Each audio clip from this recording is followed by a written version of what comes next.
Շահումյան կազմակերպության փոդքասթ։ Բարի գալուստ մեր ալիք։ Այսօրվա թողարկման թեման է ԱՄՆ քաղաքական սխալները Մերձավոր Արևելքում, Թոմ Բարաքի գնահատականները։ Անսպասելի և կտրուկ քննադատական գնահատականով Թոմ Բարաքը, Սիրիայի հարցերով ԱՄՆ նախագահի դեսպանը, ապամոնտաժեց Իրաքում և Մերձավոր Արևելքում տասնամյակներ տևած ամերիկյան ռազմավարական որոշումները, բացահայտելով սխալ հաշվարկների, կառուցվածքային ձախողումների և աշխարհաքաղաքական հետևանքների հում և աննախադեպ պատմություն, որոնք շարունակում են ձևավորել տարածաշրջանը։ Խոսելով The National-ի հետ բացառիկ զրույցում, Բարաքը լայնածավալ ներքին քննադատություն է ներկայացրել ԱՄՆ-ի արտաքին քաղաքականության դոկտրինի վերաբերյալ, սկսած Իրաքի մասնատումից մինչև Վաշինգտոնի դիրքորոշումը Իրանի, Լիբանանի, Սիրիայի և Իսրայելի նկատմամբ։ Փոխանակման առաջին պահերից Բարաքը Իրաքը ներկայացրեց որպես բաների հիանալի օրինակ, որոնք մենք այլևս երբեք չպետք է անենք, նկարագրելով թանկարժեք ներդրումների, քաղաքական մասնատումի և Իրանի անկանխատեսելի հզորացման շղթան։ $3 տրիլիոն, 100 հազարավոր կյանքեր, և մենք ոչինչ չունեցանք։ Երբ Հադլի Գամբլը հարցրեց Իրաքի նկատմամբ Վաշինգտոնի փոփոխական դիրքորոշման մասին, Բարաքը սկսեց լայնածավալ մեղադրանքով։ Մոտ $3 տրիլիոն ներդրվեց, 20 տարվա աղետալի պատմություն, մի քանի 100,000 կյանք կորցրեցինք, և մենք ոչինչ չունեցանք։ Նա ապնդում են, որ ԱՄՆ-ն փորձել է պարտադրել մի տեսակ հանրապետություն Իրաքի խորապես պառակտված սուննի շիա-քրդական իրականությանը, ստեղծելով դաշնային մոդել, որն արագորեն վերածվեց բալկանացման։ Մենք կստեղծենք մի տեսակ Բաղդադի ֆեդերալիզմ, հետո մեկ այլ ինքնավար քրդական պետություն, և մենք նույնը արեցինք Սիրիայում SDF-ի, այսինքն Սիրիայի դեմոկրատական ուժերի, և YPG-ի, այսինքն Ժողովրդական պաշտպանության միավորումների, կամ PKK-ի, այսինքն Քրդստանի աշխատավորական կուսակցության հետ։ Այն բալկանացվում է այնպես, ինչպես Հարավուսլավիան։ Բարաքը պնդում էր, որ այս կառուցվածքային բաժանումը հնարավորություն է տալիս Իրանին մտնել վակուում։ Իրանը քայլեր է ձեռնարկում և լրացնում դադարությունը։ Մենք ստեղծում ենք այս խելագար կառույցը, որում ոստիկանները իրականում իշխանություն ունեն խորհրդարանի վրա։ Նա վարչապետ Մոհամմեդ Շիա Ալ-Սուդանիին նկարագրեց որպես ընդունակ առաջնորդ, որն այնուամենայնիվ անշարժ է։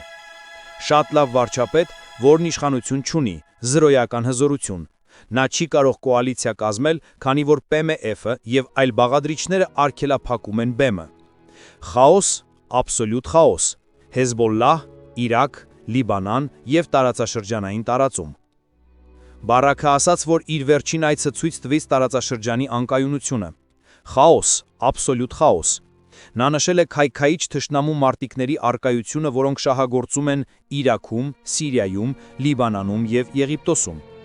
Նրա կարծիքով Սիրիայի նոր իշխանությունները պաշտպանում են նմանատիպ ճնշումները, փորձելով կայունացնել անցումը։ Նա բացատրեց, որ ԱՄՆ-ի տարածաշրջանային հանձնառությունը այժմ հիմնված է ամբողջովին ահաբեկչության դեմ պայքարի վրա։ Այս նախագահը ասաց. «Այլևս ոչ մի կոշիկներ չեն լինելու գետնի վրա, ոչ մի փող չկա։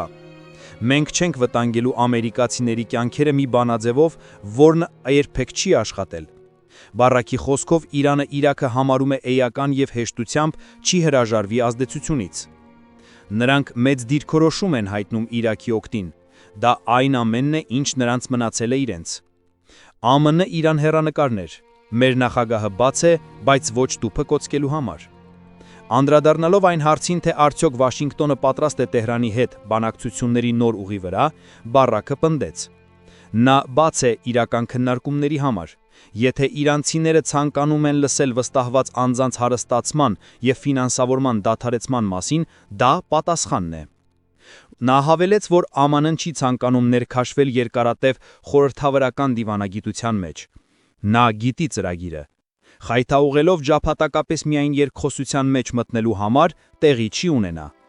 Լիբանան, լրիվ ձախողված պետություն և փխրու շիա հավասարում։ Բարաքը էմոցիոնալ խոսեց Լիբանանի մասին։ Այն շատ յուրովին տեղ է գրավում, բայց դա լրիվ ձախողված պետություն է։ Նա մեջբերեց հսկայական պարտքը, կաթվայզահար բանկային համակարգը, որը գործում է ոչ պաշտոնական ուղիներով, եւ քաղաքական կառույցը, որը չի կարող շարժվել մենակ խոստովանական բլոկների միջև կոնսենսուսի հավասարմով։ Ոչ ոք չի կարող որոշում կայացնել առանց մյուս խոստովանականի համաձայնության։ Հեզբոլլահի քաղաքական դերի վերաբերյալ Բարաքը հստակ էր։ ԱՄՆ-ն ասում է, որ Հեզբոլլահը ահաբեկչական կազմակերպություն է։ Լիբանանում դա քաղաքական կազմակերպություն է։ Կառավարությունը չի կարող շարժվել, եթե շիաները կողմ չեն։ Նա նշեց, որ գոյություն չունի որևէ սցենար, որով լիբանանական բանակը բռնի կերպով զինաթափի շարժումը։ Իսրայել, Լիբանան,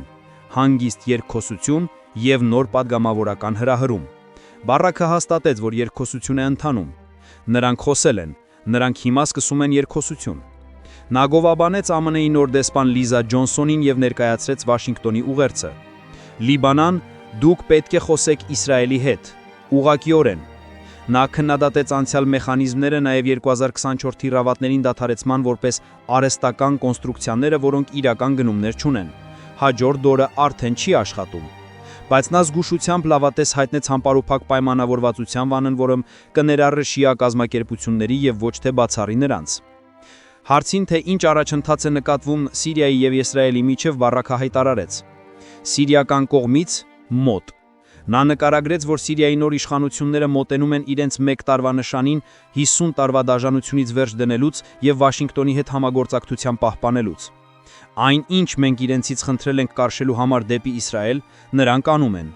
Նա ասաց, որ Իսրայելը շարունակում է տատանվել, դանդաղեցնելով գործընթացը, բայց վստահություն հայտնեց անվտանգության եւ նորմալացման կարգավորման ուղղությամբ վերջնական առաջընթացի։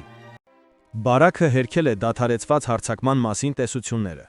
Ռեժիմի փոփոխությունը երբեք չի աշխատել։ 93 հեղաշրջում 1946 թվականից ի վեր։